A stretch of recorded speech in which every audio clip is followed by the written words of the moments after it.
총성이 울리고 피가 사방으로 튀었습니다. 아무것도 보이지 않는 암흑 속에서 양동수 장로님은 바닥에 쓰러졌습니다. 목에서는 피가 흘러내리고 온몸이 마비되어 가는 느낌이었습니다. 눈앞이 점점 흐려질 때 한 군인이 다가왔습니다. 양동수 장로님은 마지막 힘을 다해 눈을 떴습니다. 그리고 떨리는 입술로 기도했습니다. 하나님, 어머니가 믿는 다니엘의 기적을 나도 믿습니다. 하나님 살려주세요. 이번엔 두 놈입니다. 훈련병 눈에 나를 안 보이게 해주신다면 남은 평생 하나님을 위해 살겠습니다. 그렇게 장로님은 하나님께 부르짖었고 코앞까지 다가온 훈련병들은 결국 장로님을 발견하지 못하고 왔던 길을 따라 멀리 사라졌습니다. 그 순간 군인은 마치 아무것도 보지 못한 것처럼 돌아서서 떠났습니다. 하나님의 놀라운 은혜가 시작된 순간이었습니다. 안녕하세요. 오디오 간증 채널 그레이스 미디어입니다. 양동수 장로님은 실미도 사건의 유일한 생존자이십니다. 오늘 이 시간은 양동수 장로님께서 경험하신 하나님의 놀라운 은혜와 기적에 대해 말씀드리고자 합니다. 이 간증은 단순히 장로님 개인의 생존 이야기가 아니라 절망의 순간에도 우리를 버리지 않으시는 하나님을 만나는 시간 되시길 바라겠습니다. 1968년 북한 무장공비 31명이 청와대를 습격하려다 실패한 1월 21일 사태가 발생했습니다. 이에 대응하여 박정희 정부는 같은 해 4월 김일성 암살을 목표로 하는 특수부대를 만들었습니다. 이것이 바로 684부대 일명 실미도 부대였습니다. 양동수 장로님은 평범한 청년이었습니다. 가난했지만 삶에 대한 의지는 강했습니다. 군 복무를 마친 후 삶을 일으켜보겠다는 결심으로 일자리를 찾아다니던 중 우연히 한 전단을 받게 되었습니다. 국가를 위해 일할 기회라며 군 경험자들에게 특수 임무를 제안하는 문구가 눈에 띄었습니다. 단기 고수익 국가 공모, 철저한 보안, 당시 배고픔과 희망 없는 현실 속에서 그것은 기회처럼 보였습니다. 그렇게 양 장로님은 같은 처지의 다른 청년들과 함께 실미도로 향하게 됩니다. 그러나 섬에 도착한 순간부터 모든 것이 달라졌습니다. 환영은커녕 이들을 기다리고 있던 건 욕설, 구타, 무자비한 군사훈련이었습니다. 아침부터 밤까지 이어지는 고문 같은 훈련, 실패하면 가해지는 폭력, 쓰러진 동료를 짓밟고서라도 살아남아야 하는 잔인한 현실. 실미도에서의 훈련은 상상을 초월할 정도로 가혹했습니다. 이곳에서 장로님은 북한으로 잠입해 김일성을 암살하는 훈련을 받고 있다는 사실을 알게 되었습니다. 매일같이 죽음과 맞닿은 극한의 훈련이 이어졌습니다. 양동수 장로님은 그곳이 단순한 군대 캠프가 아님을 곧 깨달았습니다. 말 그대로 인간 병기를 만들어내기 위한 비밀 부대였던 것입니다. 이들에게는 이름도 신분도 인권도 없었습니다. 오직 명령만이 존재하는 곳, 그것이 실미도였습니다. 산채로 뱀을 잡아먹고 맨손으로 벽을 깨는 훈련까지 하였습니다. 훈련을 이기지 못해 도망치려는 동료들은 예외 없이 처형당했습니다. 장로님은 그때까지만 해도 하나님을 제대로 알지 못하셨습니다. 어머니는 독실한 신앙인이셨지만 장로님은 신앙과는 거리가 멀었습니다. 그러나 실미도에서 죽음의 공포를 매일 경험하며 어머니가 항상 말씀하시던 하나님을 찾기 시작하였습니다. 밤마다 몰래 무릎을 꿇고 기도하였습니다. 하나님, 저를 이곳에서 살려주세요. 그리고 1971년 8월 23일 그날이 왔습니다. 북파 명령이 무기한 연기되고 부대가 해체될 수도 있다는 소식이 전해졌습니다. 동료들은 분노했습니다. 장로님과 동료들은 북파되면 이미 죽은 사람들이었습니다. 성공하면 영웅이 되겠지만 잡히면 가장 참혹한 방법으로 죽임을 당할 것이었습니다. 그런데 갑자기 임무가 취소된다니 그들은 정부에게 버림받은 것이나 다름없었습니다. 바로 그날 새벽 6시 폭동이 일어났습니다. 동료들이 기관병들을 공격하기 시작했습니다. 당시 휴게실 당번병을 하고 있던 장로님은 인천에서 물품을 보급받기 위해 아침 일찍 일어나 준비를 하고 있었습니다. 새벽 6시쯤 장로님은 휴게실 쪽으로 내려가 세수를 하고 옷을 갈아입는 순간 총소리가 들리면서 휴게실 안으로 유리파편이 쏟아졌습니다. 처음에는 북한군이 침투한 줄 알고 급히 뛰어나왔습니다. 그때 한 훈련병이 쪼그려 앉아 장로님을 조준하고 있었습니다. 장로님은 그가 왜 그러는지 이해할 수 없었습니다. 그 순간 총성이 울렸고 총알이 장로님의 목 뒤를 관통했습니다. 총알은 목 뒤에 척추를 뚫고 왼쪽 쇄골 쪽으로 나갔습니다. 의학적으로는 즉사할 수밖에 없는 부상이었습니다. 그러나 놀랍게도 신경 하나 건드리지 않고 총알이 통과했습니다. 장로님은 그 자리에 쓰러지셨고 주변에서는 계속해서 총성이 울렸습니다.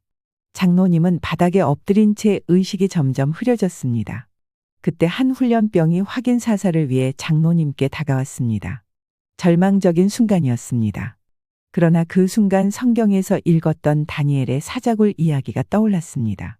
하나님, 다니엘의 기적을 믿습니다. 저들의 눈을 멀게 해 주십시오. 그럼 난 살 수 있습니다. 놀랍게도 그 훈련병은 마치 장로님을 보지 못한 것처럼 돌아서서 떠났습니다. 그것은 첫 번째 기적이었습니다. 하지만 시간이 지날수록 피를 많이 흘려 점점 의식이 흐려지셨습니다. 그때 장로님의 눈앞에 과거의 모든 죄악된 장면들이 주마등처럼 스쳐 지나갔습니다. 어머니께 불효했던 일, 거짓말했던 일, 타인을 미워했던 순간들, 모든 죄를 보며 절망하였습니다. 그때 그는 하나님께 용서를 구하였습니다. 하나님, 제 모든 죄를 용서해 주십시오. 그러자 놀랍게도 죄의 장면들이 하나씩 사라지기 시작했고 마음의 평안이 찾아왔습니다. 두 번째 기적이었습니다. 시간이 지나 또 다른 두 명의 훈련병이 확인 사살을 위해 접근했습니다. 이번에도 장로님은 하나님, 저들의 눈을 가려주소서. 라고 간절히 기도하였습니다. 하나님, 다니엘의 기적을 믿습니다. 이번엔 두 놈입니다. 훈련병 눈에 나를 안 보이게 해주신다면 남은 평생 하나님을 위해 살겠습니다.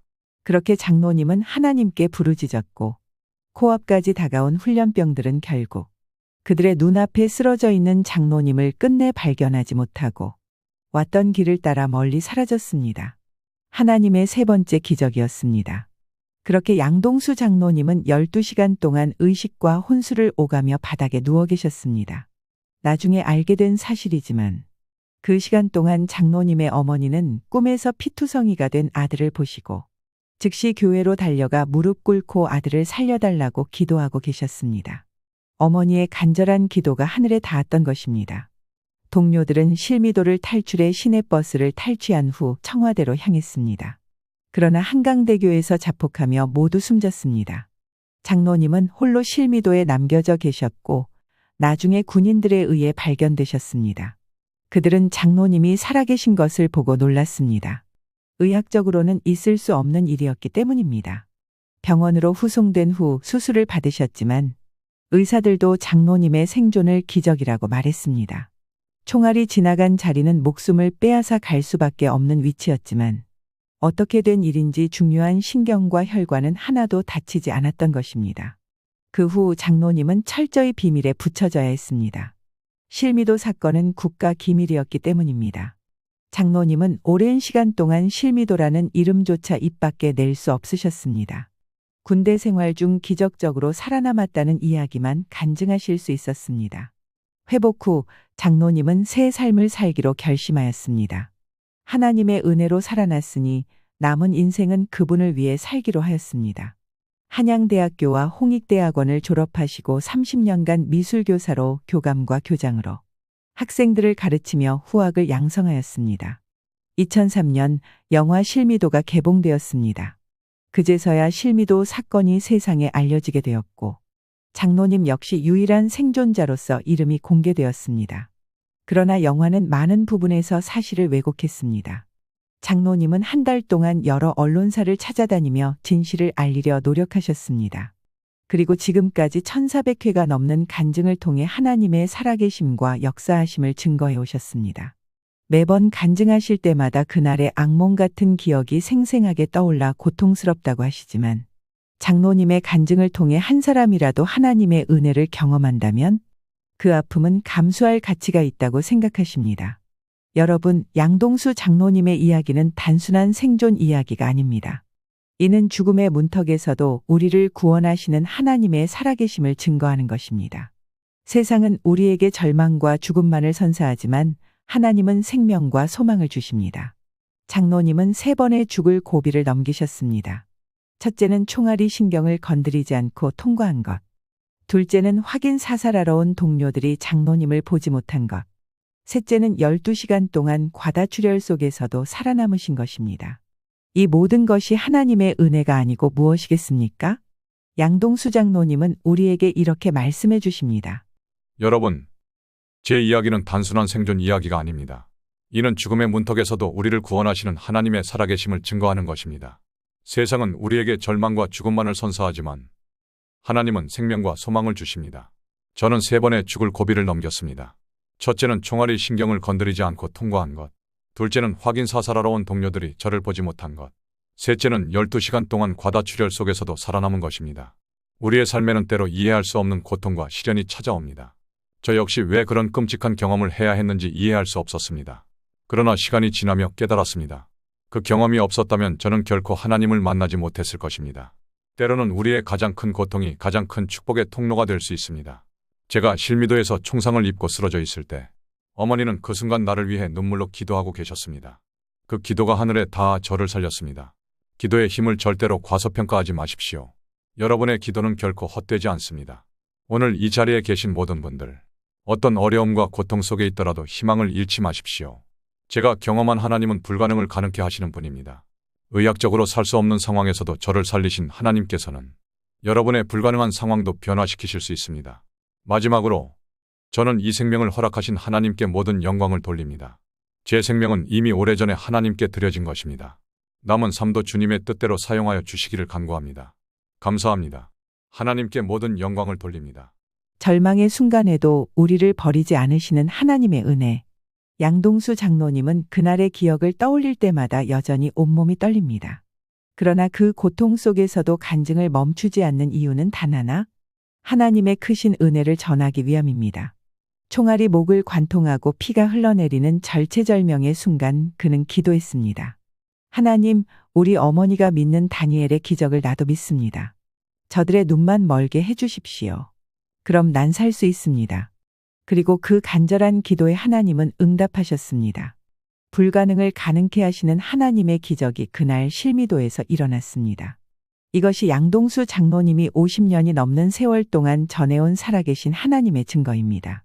양동수 장로님의 생존은 단순한 기적이 아니라 하나님의 계획이었습니다. 그리고 그 계획은 지금도 살아 움직이고 있습니다. 실미도, 인간에게 버림받은 땅. 그러나 그곳에서 하나님의 손은 한 사람을 건져 올리셨습니다. 죽음과 절망의 땅에서도 하나님은 여전히 일하시고 여전히 생명을 창조하십니다. 당신이 어떤 절망 속에 있든 기억하십시오. 하나님은 그곳에서도 일하고 계십니다. 그리고 당신을 반드시 건지실 것입니다. 그레이스 미디어